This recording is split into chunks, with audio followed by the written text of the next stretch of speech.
students are gone, but you are still here. And we know how you feel because you are done. But you have so much work to do to get ready for tomorrow.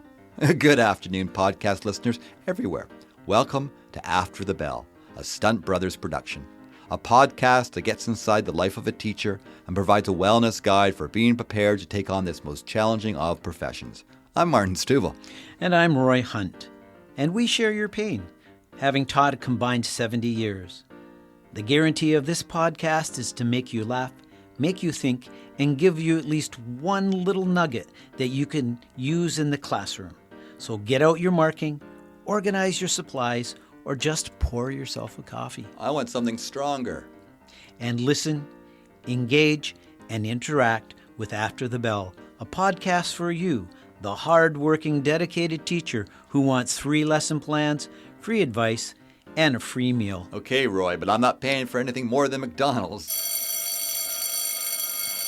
Well, Mr. Hunt, here we are, episode number 9. Number 9.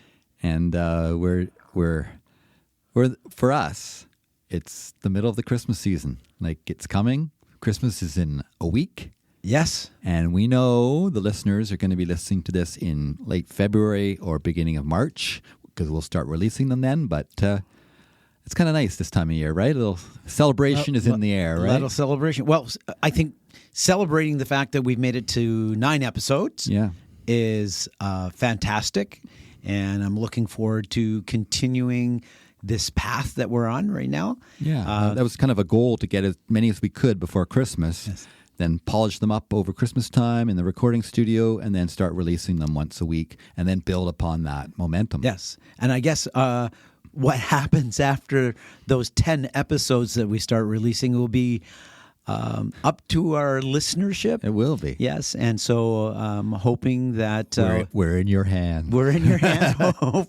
hoping that what we have to say, your positive, generous hands, resonates with you, and that you'll have something that you'll say, hey, at this point, I would like to listen or hear about this, and we would love that feedback, and that will be the fodder, the fuel to drive us forward for our future episodes. Absolutely. So we will take that that direction from our listeners. Yeah, and it's celebration of that, right? And I'm still a old-fashioned kind of guy when it comes to Christmas time. I feel it is a time to celebrate, and I love the warmth of the season. So it's just a wonderful time of year. It is. Right? It really is. It is. And do you have special celebrations or things with your family? Well, we moved here to BC. My wife is from Saskatoon, Saskatchewan, and I'm from St. Thomas, Ontario. So we moved here together. So we don't have family here, but we've created friendships with other families in the time that we've been here, and we've created our own way of celebrating. Nice. We go out as a family and get a Christmas tree. We've, in the last few years, somehow the scraggly Charlie Brown tree has become... I was going to ask you, is it more like Christmas Vacation or Charlie Brown, right? It's become a staple in the Hunt household. Then we will have dinner together and have a family decorating party, which is always wonderful. Our tradition is we get up in the morning, open gifts, and have a big breakfast to try to recover from that. And then we have Christmas Eve where we will have a simple meal, nothing that's going to take a lot of prep time, and we play family games. Nice. And I really look forward to that time to spend with my wife and my daughters. It's a time that really it fills my heart. Yes. And makes me happy to be here in BC with my family. Yeah. No, I agree. Yeah. And what about you? Well, we certainly do all those things, and I love putting up the tree and putting the lights up and everything. Traditions, I guess, change sometimes because like many of us, I lost my dad a couple years ago. So we used to always, as a family, Christmas Eve was always the day. Okay. Right? That was always because he's German. Even though my mom was British, but I guess his way ruled the day, and that would be when we'd have our Christmas dinner, right, on Christmas Eve. Christmas morning, I guess that's where she got to take the British side, was just simply about opening the presents. But it was a very calm, relaxed day, right? Not at my house. Yeah. Long after my mom passed, we would still go to my dad's and have Christmas Eve there as well and spend time with him. And then Christmas Day is spent with my wife's family. Often we go to mother-in-law's place and have Christmas there. So this Christmas, because I was away last Christmas Eve, so this Christmas Eve will be a new tradition. We're going to go to my brother-in-law's house on Christmas Eve. Oh, nice. And that will kind of veer off in a different direction. So that's going to be lovely. And my daughter's back from University of Ottawa, and my son, who works in Vancouver for Coastal Health, he'll be joining us as well. And my other daughter will be there as well. She'll probably be celebrating soon, entering law school. So it's kind of a lot of time and moments to celebrate. Oh, yes, for sure. I'm going to go all bromance on you, my friend here. I'm going to go all bromance on you, and just to celebrate this podcast with you. Mm-hmm. I've often thought about, because we worked together at a school and it was just wonderful. And I know we tried a few years later to try to get back together working again. Yes. Right? There was one school where we both were going to post into it, but we realized the teaching assignment, no, it wasn't for us, right? Yes. Right? We were in a situation where we were both comfortable in the grade positions that we had, but really wanted to have the opportunity to work together We really did, again. because it was so wonderful. And we were willing to toss that out and go to a completely different grade level to be able to work together. Yes. And then when we realized that, one, the amount of work it would take to take on this new grade, and two, really all we needed to do is make more time to be together, to go out for coffee. Exactly. And things. Yeah. We realized we didn't have to work that hard to do that. Yeah. But now that we're retired, we're able to having this chance to do this podcast. We tried again at another school where there looked like there could be an opening. I was working at the school, but that didn't pan out. And trying to get the band back together sometimes isn't a good idea for that particular memory that you have and what you thought could be. So we're recreating this new thing together, this podcast, and it's just been such a pleasure to do this with you. I couldn't imagine anybody else to share this with and create this, and I think it's gone really well. So I celebrate that at this moment, having this time and doing this with you. Thank you. Well, I think we maybe have the theme of today's podcast. I think we do. I think it's about celebration, right? It's about celebrating. Yeah. There's that sound. Yeah, that's the sound of the nugget. Mm-hmm. The nugget is a takeaway, something that teachers can use in the classroom or can use in the sense of being mindful about a practice. Mm-hmm. And so today's nugget is about... Well, we've been talking about celebration, right? So yes. I think our nugget should be about celebration. So what do you have in mind? Well, I would like our listeners to just take time either on a daily basis or at the end of the week and just find those opportunities to celebrate what's going well in the classroom. Yeah, it's kind of the metaphorical pat on the back, right? To focus on sometimes the positive, because we get so consumed by the things that don't go right in the classroom.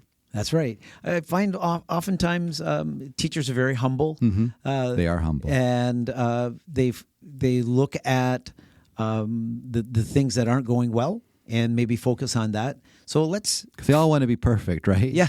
Right. So, we all, our expectations of ourselves, it's really high. Yep. And we need to sell ourselves sometimes. So by celebrating, we flip that narrative from what's not going right to all the things that are going well in the classroom. Mm-hmm.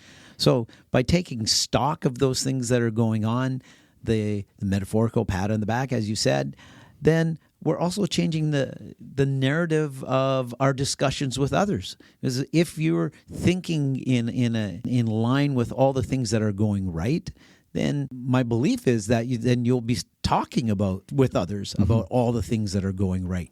And when you start talking about the positive things, the things that we're celebrating, I think it's hard for others to go in the opposite direction. Mm-hmm. I think when you're saying these are things that are going well, these are things that I'm celebrating, I believe that you'll pull more people towards you. You'll feed upon itself, right? And they'll start sharing. And don't you think it will help you deal with maybe some of the challenges and the things that maybe aren't going well better if you're kind of in a positive mind frame?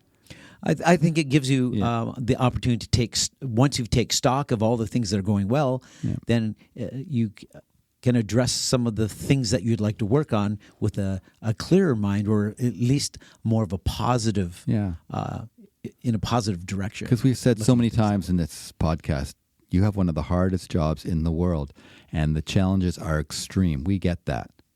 And teachers often beat themselves up because they have that ideal expectation of what the day could be and what they need to get done. But you do amazing things along the way. So stop once in a while, take a breath, and go, wow, that was really great. That was awesome. Yeah. Yes. So that's our nugget. It's just That's the nugget. Really think about those wonderful things that you were doing in the classroom. And then we'll wait for the next segment because we may have a little homework connected to that. I believe there is.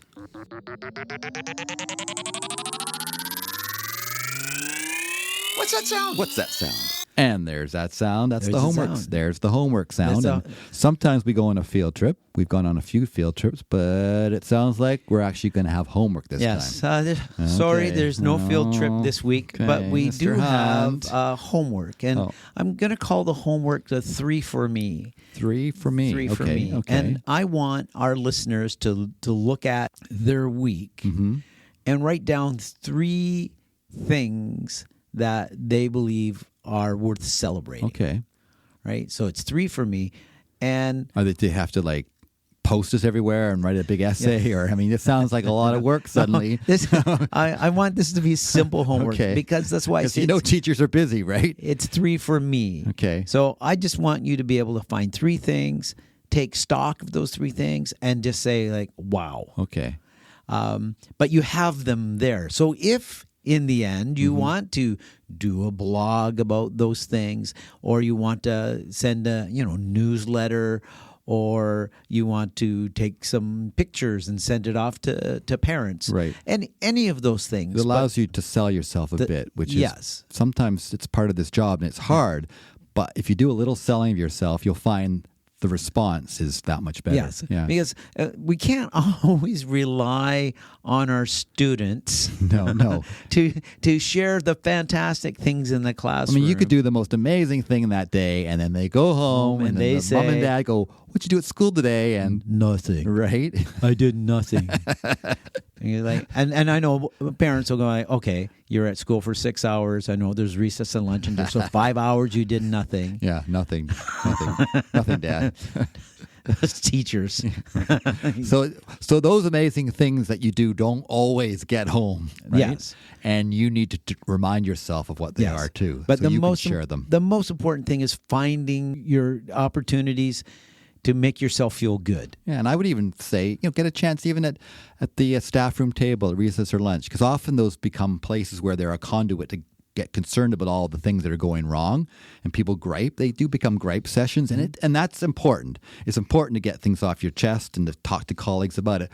But I think sometimes it's better if we can start by looking at the positive. It just changes the mentality and the framework of where you're going, right? Well, and I know that in the times that when we were teaching, I was always eager, and I think that's when you have a colleague at school that you're connected with. I was always eager to share something that worked really well with me with you, and I know it was always reciprocated. You would share these things, and sometimes I could use it in my classroom. Absolutely.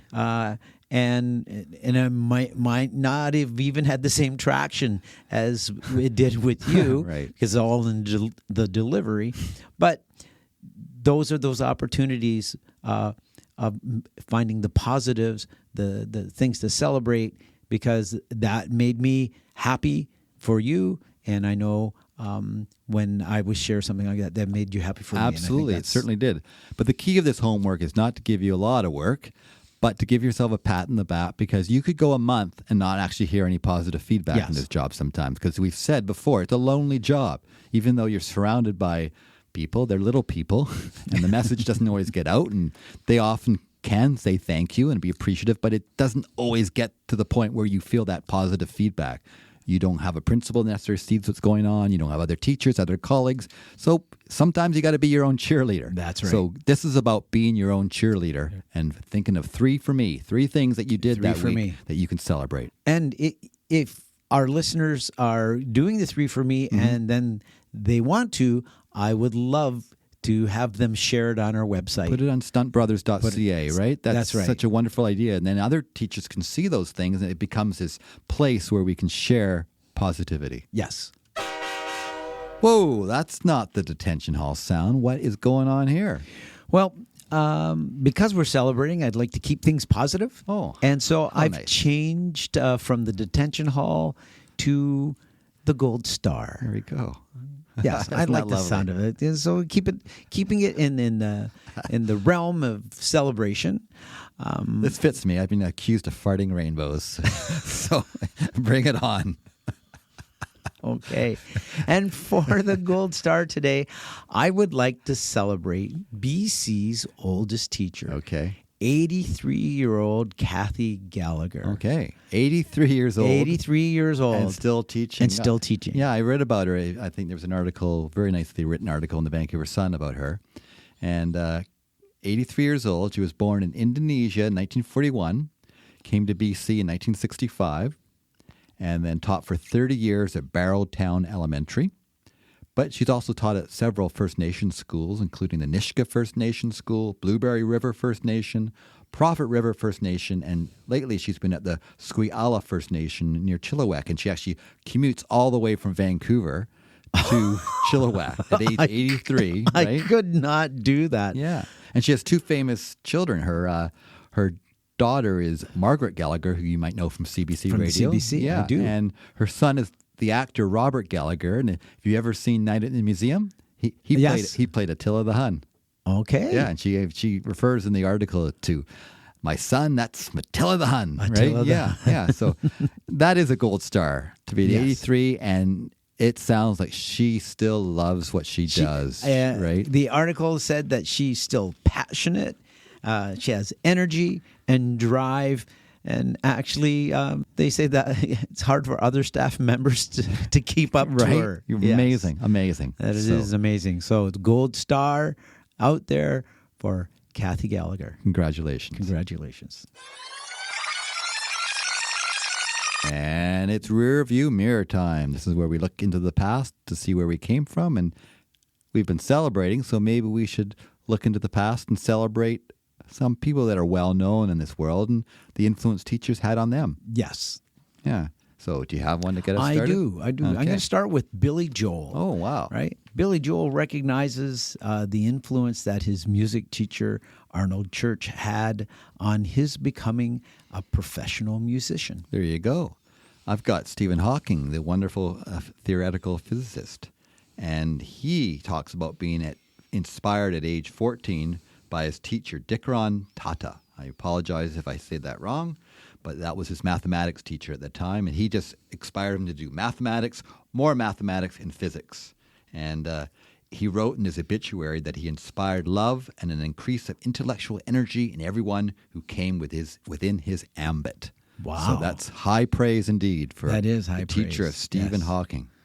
Well, I have Bill Gates, and Bill Gates admits that he would not be where he is today without the guidance of his math and drama teachers. And the Gates contribute a lot of their personal wealth to many educational opportunities throughout the United States. We've all probably used Bill Nye videos in our class. Yes. We can all see the class standing up and dancing to Bill Nye, the science guy, right? Yes. It's still a hit after It all is these still a years. hit. He still has a way of articulating science in such a reachable way for young people, I find. And he himself was inspired by teachers that he had. He talks about, it was Mr. Lang, he said, my teacher who loved physics, who got me excited about airplanes, mechanisms, and electronics. So there's a shout out from Bill Nye to Mr. Lang. Right. I have Stephen Colbert here, and he met with his grade 4 teacher, Miss Katos. Oh, wow. Calling her his teacher of teachers. Wow. And then she called him the smartest student that she had ever taught. Mutual Admiration Society. Yes. Fantastic. Yes. And I'm going to end with Billie Eilish, Oh. who I remember watching the Oscars last year, and she won the Oscar, her and her brother Phineas, for the Best Original Song. She gave a shout out to her teacher and said, Miss Brigham, thanks for believing in me. And then they talked to Miss Brigham, who was just flabbergasted by this and said she never expected anything like this could happen to me, but said that was the ultimate compliment for a teacher. And certainly would be, right? To have someone win an Oscar and give her high school teacher a shout out. Yes. Wonderful. And we need to celebrate, and that's what this episode has been about. It's all about celebration at every level. We'll end there. That was another great episode, and our last one before our Christmas break. It's probably March right now. Hopefully the tulips are coming out and atmospheric rivers have disappeared and any snow on the ground is starting to go, and you are looking forward to longer days ahead. Yes, right. It's been wonderful, and we look forward to many, many more episodes. This podcast is organic, taking shape with each episode. Building resiliency for teachers everywhere. That sounds great. And our website is stuntbrothers.ca. That's stuntbrothers.ca. We will chat again after the bell.